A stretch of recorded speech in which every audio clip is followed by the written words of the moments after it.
The message arrived on a cold morning in March.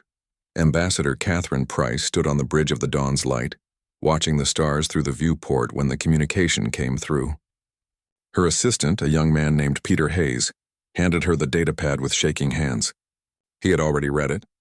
His face told her everything she needed to know before she even looked at the screen.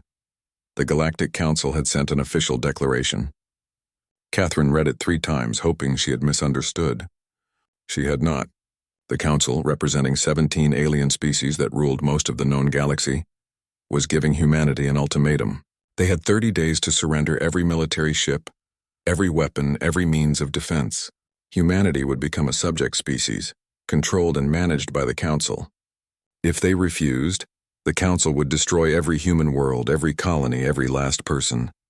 Catherine felt her blood run cold. She had spent 5 years as Earth's ambassador to the galaxy. She had met with dozens of alien species, negotiated trade agreements, and worked to build peaceful relationships. She thought humanity was making progress. She was wrong. The Council did not want peace with humanity. They wanted submission or extinction. The Dawn's Light turned toward Earth immediately. Catherine spent the journey preparing her report. She needed to make President Daniel Cole understand the severity of the situation. This was not a negotiation. This was not politics. This was survival. When she arrived at the White House, the president had already assembled his top advisors. Admiral Gregory Hayes commanded the entire Earth Defense Fleet. He was a tall man with gray hair and hard eyes that had seen too many battles. General Linda Morrison led Special Operations Command. She was known for her sharp mind and her ability to plan missions that seemed impossible. There were others in the room, senators and military leaders, but Catherine focused on these 2. They would decide how humanity responded. Catherine explained the situation. The room fell silent as she spoke. When she finished, nobody moved for several seconds. Then the arguments began. Senator Patrick Moore insisted they negotiate. He believed there had to be a way to reach a compromise. Surely the Council could be reasoned with. Admiral Hayes disagreed. He had studied the Council's history. They did not compromise. They conquered, or they destroyed. A younger officer stepped forward. Captain Jake Sullivan was only 35 years old, but he had already earned 3 medals for bravery and innovation in combat. He had fought pirates in the outer colonies and survived ambushes that killed everyone else in his unit. He was known for thinking differently than other officers. While everyone else argued about surrender or defense, Jake proposed something else. Make them regret it, he said simply. The room turned to look at him. President Cole raised an eyebrow and asked him to explain. Jake stepped up to the holographic display in the center of the room and brought up a map of human space. 47 star systems glowed in blue. Then he overlaid the Council's territory in red. It was massive, spreading across thousands of systems. They think we're weak, Jake said. They think we're primitives who got lucky with some technology. They have no idea what we're actually capable of. If we surrender, we die slowly under their control. If we fight conventionally, we probably lose. But if we fight the way only humans can fight, we can make them wish they never heard of Earth. General Morrison leaned forward, interested. She asked Jake what he meant by fighting the way only humans can fight. Jake smiled, but there was no humor in it. He explained that the Council had ruled for 10,000 years. They were set in their ways. They followed established tactics and strategies. They believed in honor and proper warfare. Humans believed in winning. We adapt faster than they do, Jake continued. We innovate. We take risks they would never consider. We've been developing weapons in secret facilities for 50 years. Technology that breaks their rules, that goes against everything they think is possible or acceptable. If they want a war, we give them a war they're not prepared for. President Cole listened carefully. He was a thoughtful man, not quick to make decisions about life and death. He asked Admiral Hayes for his assessment. The Admiral stood and looked around the room. His voice was steady when he spoke. We have 180 combat ships in the fleet. Intelligence suggests the Council can field thousands. Our colonies are spread out and difficult to defend all at once. In a straight fight, we lose. But Captain Sullivan is right about one thing. We're not the same species we were 300 years ago when we first met the Council. We've grown. We've learned. And we've prepared for the possibility that someday, someone would try to wipe us out. The President asked about the secret weapons Jake mentioned. General Morrison took over the briefing. She explained that for decades, Human scientists had been working on projects that pushed the boundaries of physics, quantum disruption technology, nano-disassemblers, neural combat systems, and something called the null drive, which could change everything about space warfare. The Council thinks space combat is about big fleets and heavy weapons, Morrison said. They're not entirely wrong, but they're fighting yesterday's war. We've been preparing for tomorrow's war, Senator Moore interrupted. He wanted to know the cost. How many people would die if they chose to fight? Morrison did not sugarcoat her answer. Millions, possibly billions. The Council had the numbers and the experience. Even with superior technology, humanity would suffer terrible losses. But surrender meant the slow death of everything that made humanity free. The debate continued for hours. Catherine sat quietly, listening to them argue. She thought about the alien diplomats she had met over the years. Most had been polite, even friendly, but there had always been something underneath. A sense that they were humoring humanity, treating them like children who would eventually need to be disciplined. The Council never saw humans as equals. They saw them as a problem to be solved. Finally, President Cole stood. The room fell silent. He walked to the window and looked out at the city. Washington stretched out below, millions of people going about their lives, unaware that their entire existence hung in the balance. When he turned back to the room, his decision was made. "We will not surrender," he said quietly. "We will not bow to threats. Prepare the fleet. Activate the research stations. Bring every secret project online. And send a message back to the Council. Tell them humanity's answer is no." Admiral Hayes nodded. General Morrison was already on her communicator issuing orders. Captain Jake Sullivan felt a chill run down his spine. He had helped start this path. Now he would see where it led. Catherine Price knew that everything had changed in that moment. Humanity had chosen its path. In 30 days, the Council would come, and then the galaxy would learn what humans were truly capable of when their backs were against the wall, and their survival was threatened. The war had not yet begun, but the die was cast. There would be no turning back now. The Council did not wait 30 days. On day 23, their fleet arrived at New Portland, a thriving human colony on the edge of explored space. 8 million people called it home. They had built cities, farms, schools, and families. They thought they were safe. They were wrong. Governor Helen Carter was in her office when the warning sirens began. Her security chief, a former military officer named Derek Stone, burst through the door. His face was pale. 200 warships had just appeared in orbit. They were Council vessels from 7 different species. Helen felt her stomach drop. She had hoped the crisis would be resolved peacefully. That hope died the moment Derek told her the fleet's size. The communications came through immediately. Fleet Commander Zarthik of the Council broadcast his message to the entire planet. His voice was cold and mechanical, translated by computers into human language. The message was simple: surrender immediately, or the planet would be destroyed. They had 1 hour to comply. Helen contacted Earth immediately, but she knew help would not arrive in time. Even at maximum speed, the nearest fleet was days away. She was on her own. She called an emergency meeting with her defense coordinator, Lieutenant Commander Ryan Foster. Ryan was young, only 28, but he knew the orbital defense platforms better than anyone. "Can we hold them off?" Helen asked, though she already knew the answer. Ryan looked at the tactical display. 10 orbital defense platforms surrounded the planet. They were designed to stop pirate raids and small attacks. They were not designed to fight 200 warships. He shook his head slowly. "We can hurt them," he said. "But we cannot win." Helen thought about the 8 million people depending on her. She thought about the children in schools, the families in their homes, the farmers in their fields. She thought about surrendering. Then she thought about what surrender would mean. The Council would occupy their world. They would control every aspect of life. Her people would become slaves in all but name. She made her decision. "Open fire the moment they enter weapons range," she ordered. Ryan nodded. He had expected nothing less. He activated the defense platforms and prepared for battle. The Council fleet moved into attack position. They were not rushing. They did not see New Portland as a threat. They were wrong about that, too. The first platform opened fire when the lead council ships reached orbital range. Plasma cannons and missile batteries unleashed everything they had. 3 council ships exploded immediately, caught off guard by the ferocity of the defense. The rest of the fleet scattered and returned fire. The battle was brutal and short. Ryan coordinated the platforms with skill, making the council pay for every meter of space.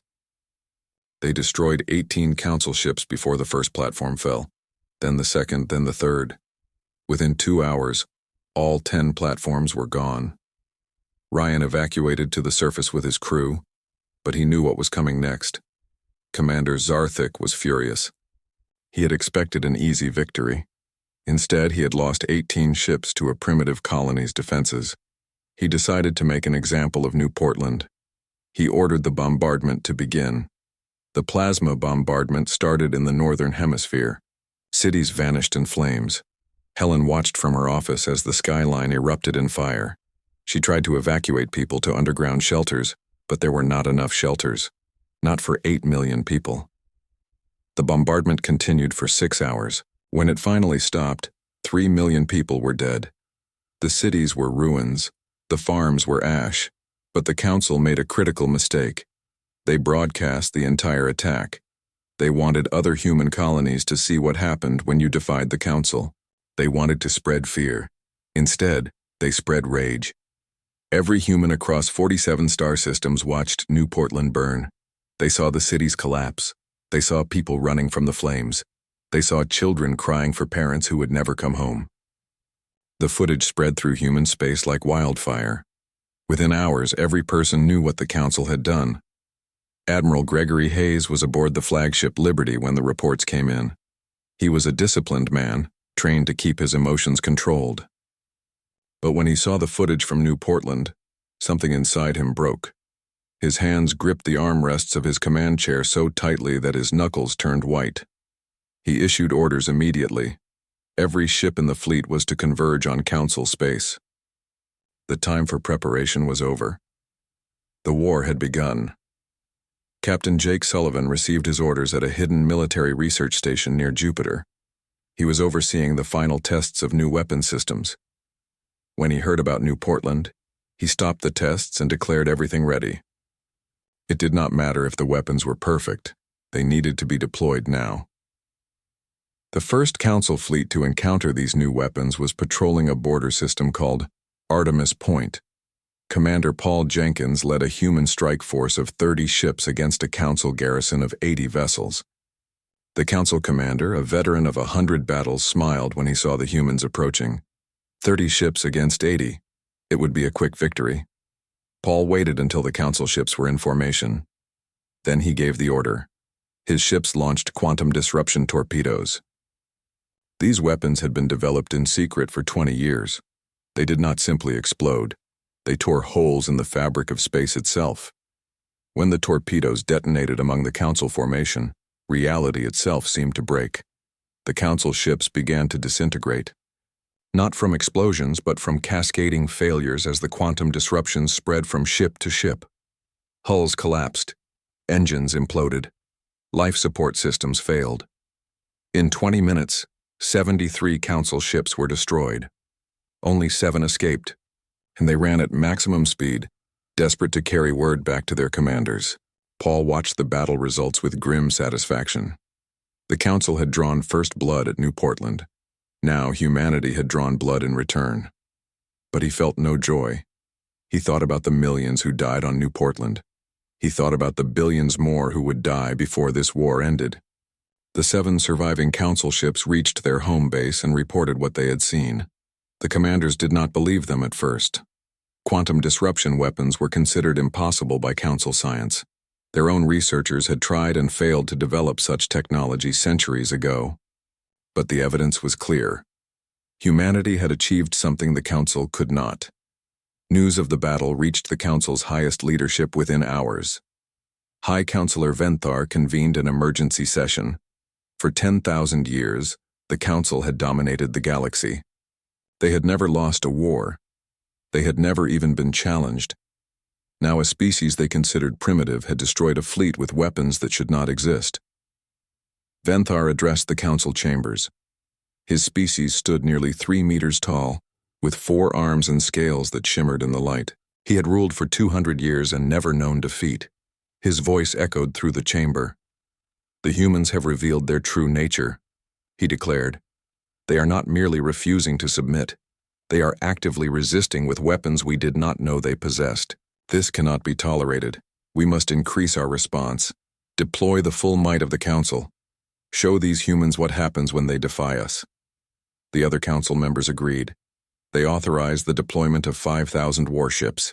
They pulled fleets from border patrols and garrison duties. They mobilized species that had not fought in generations. The Council was going to war with its full strength. But while the Council mobilized, humanity was already moving. Admiral Hayes did not wait for them to attack.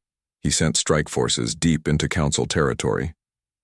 Hit-and-run attacks, raids on supply lines, ambushes of patrol groups. Nothing big enough to fight the main fleets, but enough to cause chaos and confusion. On New Portland, Governor Helen Carter survived the bombardment in a deep underground bunker. She emerged to find her world in ruins. But she also found survivors. Millions had died, but millions more had survived. They gathered in the remains of the cities. Derek Stone organized them into resistance groups. If the Council wanted to occupy New Portland, they would have to fight for every street and every building. The Council landed occupation forces, 10,000 soldiers to control what remained of the population. They thought it would be easy. They were wrong. The survivors of New Portland had watched their world burn. They had lost families and friends. They had nothing left to lose and everything to fight for. The resistance began immediately. Ambushes in the ruins, traps made from salvaged equipment, hit-and-run attacks in the night.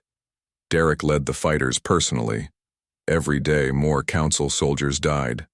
Every day, the occupation became more costly. The war had truly begun. The Council had started it with the attack on New Portland, but humanity was going to finish it, and the Council was about to learn that humans did not fight like other species. Humans fought to win no matter the cost. 3 months into the war, the Galactic Council faced a reality they could not accept. They were losing. High Counselor Venthar stood in the Council chambers and looked at the reports with disbelief. In 90 days of warfare, they had lost over 400 ships. Humanity had lost only 70. The numbers made no sense. The Council had superior numbers, superior experience, and thousands of years of military tradition. Yet somehow these primitive humans were winning. The problem was that humans did not fight like anyone else. They did not follow established rules of warfare. They did not limit themselves to honorable tactics. They adapted to every situation with frightening speed. Every time the Council thought they understood human strategy, the humans changed it. Every time they prepared for one type of weapon, the humans deployed something entirely new. Venthar called for the deployment of their ultimate weapon. Deep in Council space, hidden on a moon that appeared on no public maps, sat the Starhammer. It was a device built centuries ago but never used. The Starhammer could ignite a star, causing it to go supernova. Everything in the solar system would be destroyed instantly. The Council had kept it secret, hoping never to need it. But desperate times called for desperate measures. Venthar ordered it prepared for deployment against Earth itself. While the Council prepared their weapon, humanity was working on something even more revolutionary. On Mars, at a research facility buried deep beneath the red sand, Dr. Christine Walsh was completing the final tests on the null drive. She had been working on this project for 8 years. The concept was simple, but the execution was nearly impossible. Instead of moving through space, the null drive moved space itself. A ship equipped with it could cross the entire galaxy in days instead of months. Christine was a small woman with gray hair and eyes that rarely slept. She had sacrificed everything for this project. Her marriage had ended. Her friends had drifted away. All she cared about was making the null drive work. And now finally it did. She sent the report to Admiral Hayes with shaking hands. The prototype was ready. Hayes read the report 3 times. If the null drive worked as described, it would change everything. He ordered the prototype installed on a warship immediately. The ship chosen was the Defiant, a heavy cruiser with advanced weapons and shields. Its captain was Melissa Grant, a veteran with 15 years of combat experience. She had fought in every major engagement of the war so far and earned a reputation for aggressive tactics and bold decisions. Melissa stood in the engine room of the Defiant and watched the engineers install the null drive. It looked nothing like a normal engine. Instead of the massive fusion reactor she was used to, the null drive was compact and elegant. Strange geometries twisted around a core of pure energy. Just looking at it made her head hurt. But Christine assured her it would work. How fast? Melissa asked. From here to the Council homeworlds? Christine thought for a moment. 3 days. Melissa felt her heart race. The Council homeworlds were on the other side of the galaxy.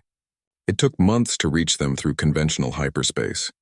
If they could get there in 3 days, they could strike before the Council even knew they were coming. Admiral Hayes gave Melissa her orders personally. She was to take a fleet of 12 ships, all equipped with the new null drive. Her mission was to strike deep into Council territory and hit their core worlds, industrial centers, military academies, shipyards, anything that supported their war effort.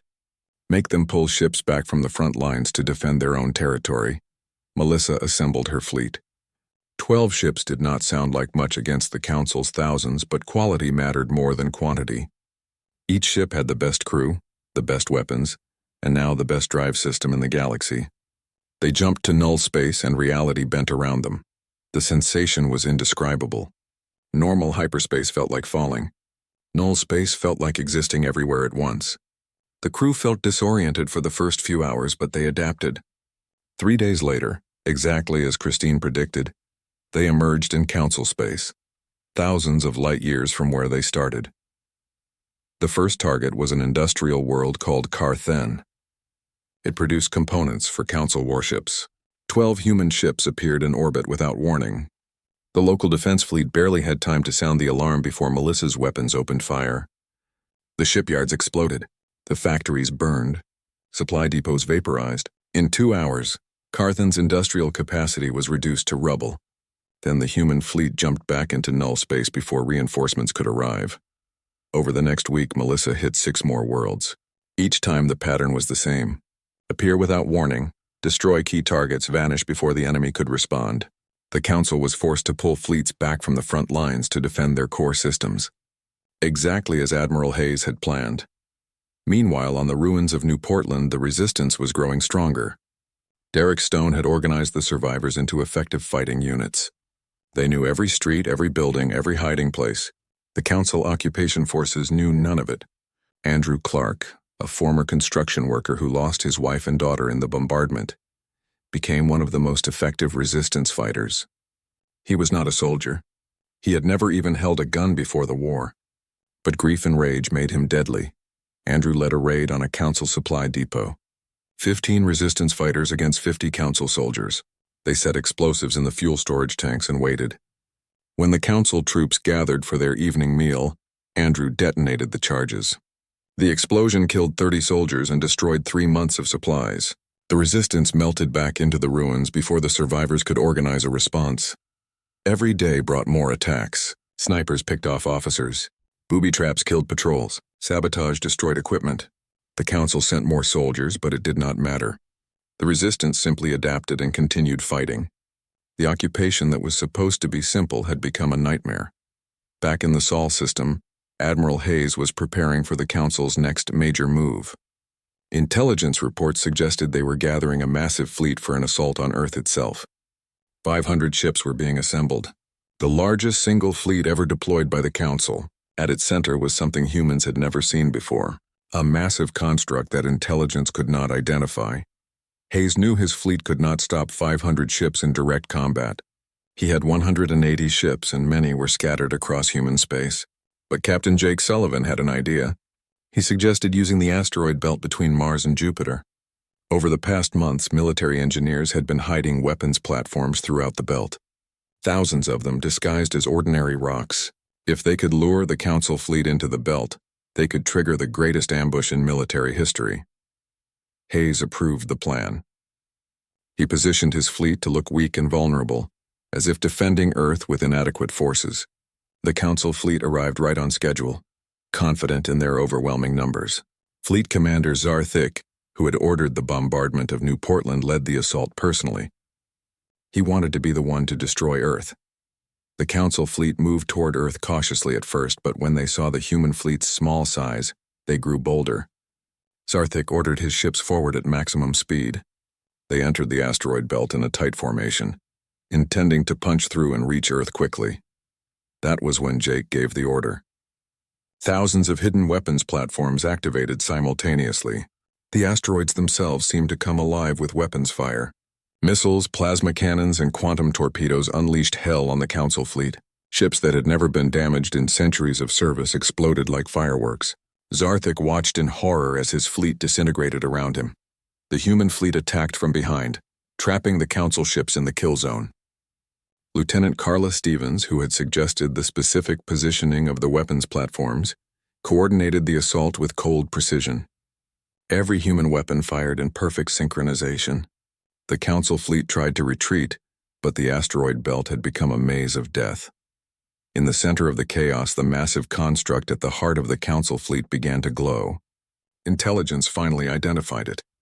The Starhammer. They were going to try to destroy Earth's sun.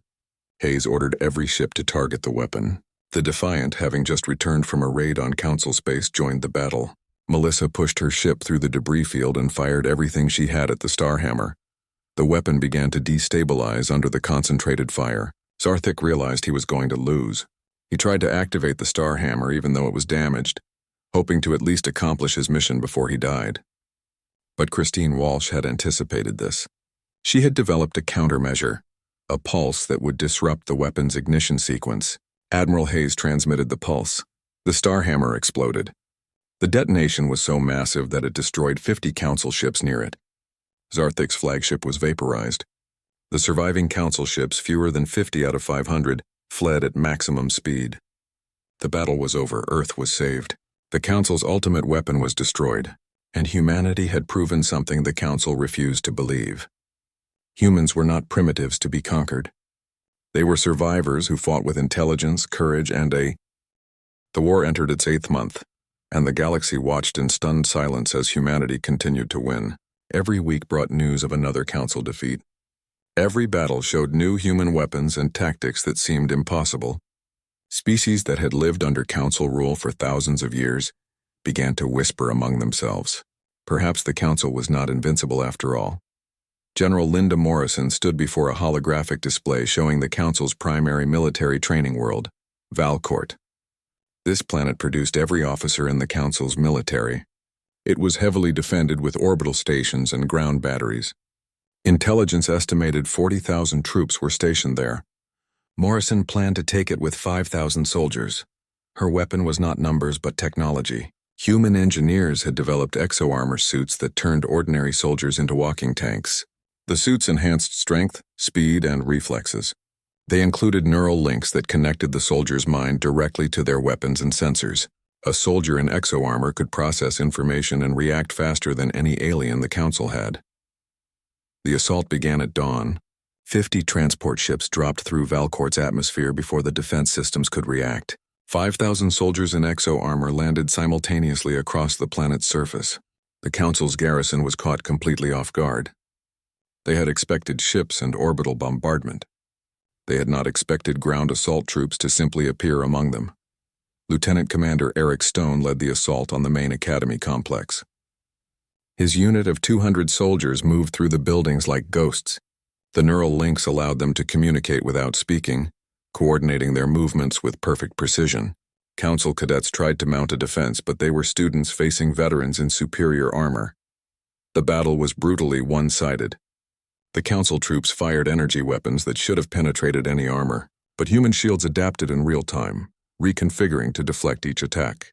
When the Council tried physical barriers, human soldiers simply punched through walls.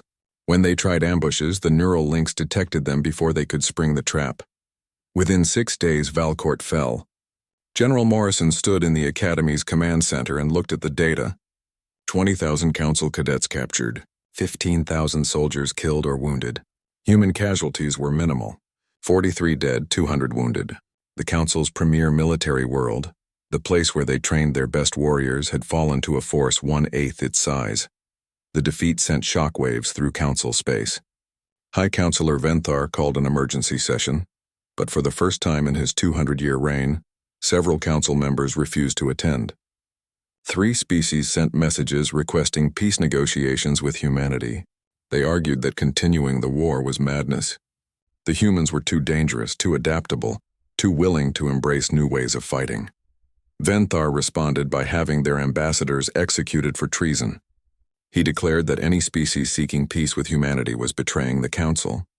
But his actions only made things worse. 5 more species began secret communications with each other, discussing rebellion against the council leadership. Nicole Wright worked in human intelligence, monitoring communications across council space. She was a quiet woman who spoke rarely but noticed everything. She intercepted encrypted messages between several council species. They were planning to break away from the council. Some wanted to surrender to humanity. Others wanted to declare neutrality and sit out the rest of the war. The council was fracturing from within. Nicole brought her findings to Admiral Hayes. He saw the opportunity immediately. If they could encourage more species to leave the council, the war could end without destroying every single world. But some of his advisors disagreed. They argued that any mercy shown now would be seen as weakness. The council had tried to exterminate humanity. They deserved no mercy. Captain Jake Sullivan proposed a middle path. Launch a massive offensive against the council homeworlds themselves. Show every species in the galaxy that humanity could strike anywhere, anytime. Make it clear that continued resistance was futile, but offer terms to any species willing to surrender and make peace. Use both the stick and the carrot. President Daniel Cole approved the plan. It would be called Operation Final Dawn. The name was chosen deliberately. For the Council, it would be the final dawn they ever saw. For the galaxy, it would be the dawn of a new age, an age where humanity stood as the dominant power. The operation required perfect coordination. Admiral Hayes would lead the space assault. General Morrison would lead ground forces. Captain Sullivan would coordinate overall strategy. And they needed one more weapon. Something that would make the Council's defeat absolute and undeniable. Dr. Kevin Hughes had been working on that weapon. He was a nanotechnology specialist who barely slept and lived on coffee and determination.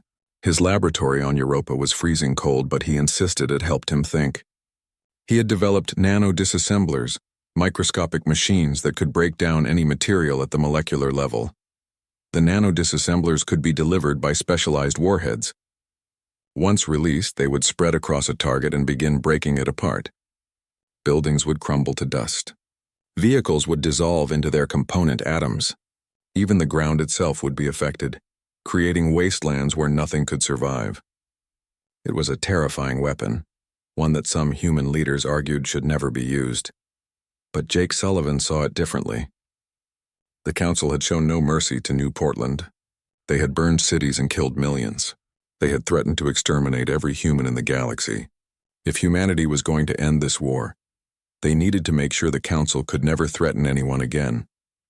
That meant destroying not just their military, but their entire government structure. The nano-disassemblers would do exactly that. 40 null-drive ships were prepared for Operation Final Dawn. Each ship was assigned a specific Council homeworld. They would all attack simultaneously, hitting 17 different solar systems at once. The attacks would be coordinated to the second. The Council would have no time to respond, no chance to move their leadership to safety. Commander Lisa Drake received command of the task force assigned to Varkesh Prime, the Council's capital world. She was a calm woman who never raised her voice but somehow made everyone around her perform at their best. Her crew trusted her completely. They would need that trust for what was coming. The final briefing took place on Earth. Every ship captain attended in person or via hologram. Admiral Hayes went over the plan one last time. They would jump into null space at exactly the same moment.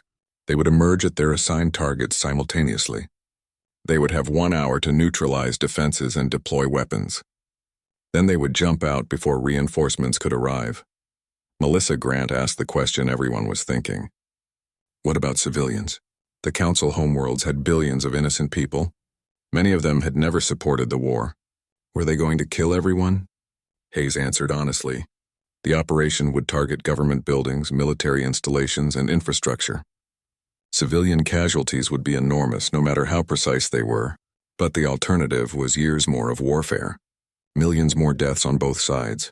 Sometimes there were no good choices, only necessary ones. The room fell silent. Every captain understood what they were being asked to do. This was not glorious combat. This was systematic destruction of enemy capacity to wage war. It was ruthless and brutal. It was also effective. One by one, the captains signaled their acceptance. Captain Jake Sullivan watched the briefing and felt the weight of what was coming. He had helped plan this operation. He had argued for its necessity. But now, seeing it laid out in detail, he wondered if humanity was becoming the very thing they were fighting against. The Council had threatened genocide. Now humanity was about to commit destruction on a scale the galaxy had never seen. But then he remembered the footage from New Portland. The burning cities. The dying children. The millions who had no chance to defend themselves. The Council had made their choice. They had declared they would erase humanity from existence. Now humanity was going to erase them first.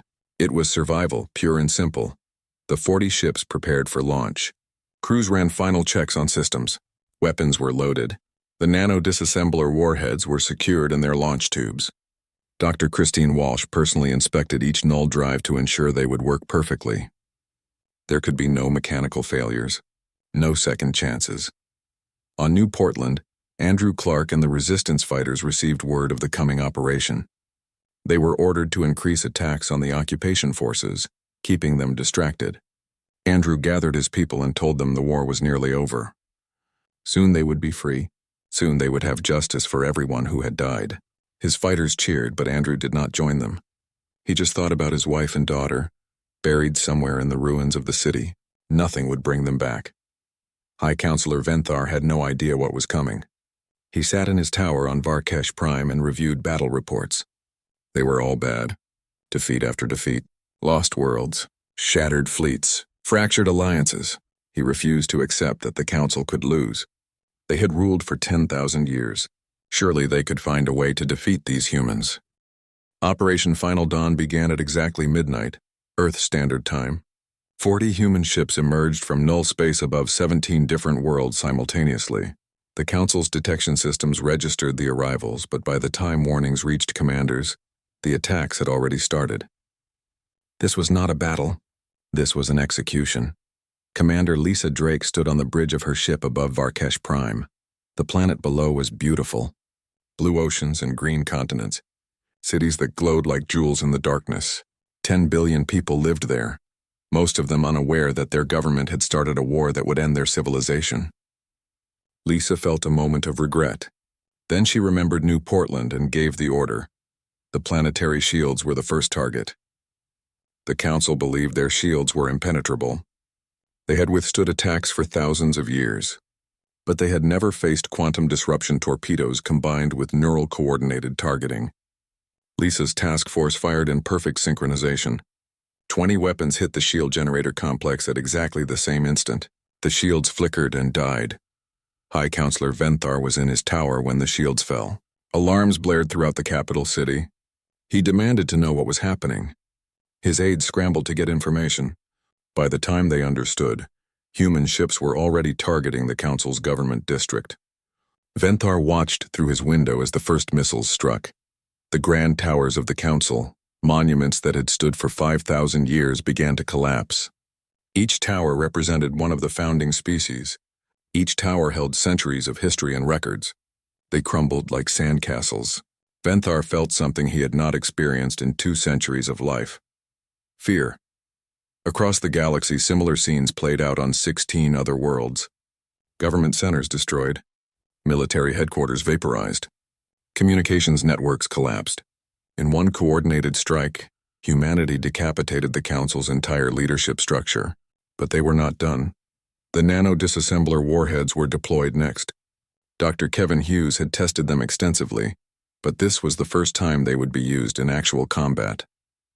The warheads detonated high in the atmosphere, releasing billions of microscopic machines. They spread on the wind, invisible and unstoppable. The machines began their work immediately. Military installations dissolved. Vehicle depots turned to dust. Weapons factories crumbled. The nano-disassemblers were programmed to target only military and government infrastructure. But the scale was still devastating. Entire city districts vanished as the machines stripped away everything connected to the Council's war effort. Admiral Gregory Hayes watched the operation from his command ship in the Sol system. Real-time reports came in from all 40 ships. Every target was being hit. Every objective was being achieved. The Council's capacity to wage war was being systematically erased. But Hayes felt no triumph. He felt tired. This war had aged him decades in just 8 months. On Varkesh Prime, High Counselor Venthar tried to broadcast a surrender. He ordered his communications officer to send a message to the human fleet. They would accept any terms. They would agree to anything. Just stop the destruction. The officer tried, but the communications network was already gone. There was no way to reach the humans. Venthar decided to flee. He had an emergency shuttle in a private hangar. If he could reach orbit, perhaps he could escape. He ran through the collapsing corridors of his tower, his forearms clutching important data crystals. Behind him, his staff and guards followed. They never made it to the hangar. Colonel Nathan Pierce led a special forces team that had landed in the capital during the initial chaos. His mission was to capture Council leadership alive if possible. He had tracked Venthar through the tower using thermal sensors. When the High Counselor burst into the hangar, Nathan's team was waiting. The guards tried to fight. They were armed and trained, but Nathan's soldiers wore exo-armor and had neural links. The fight lasted 30 seconds. Venthar stood alone among the bodies of his guards. He raised his hands in surrender.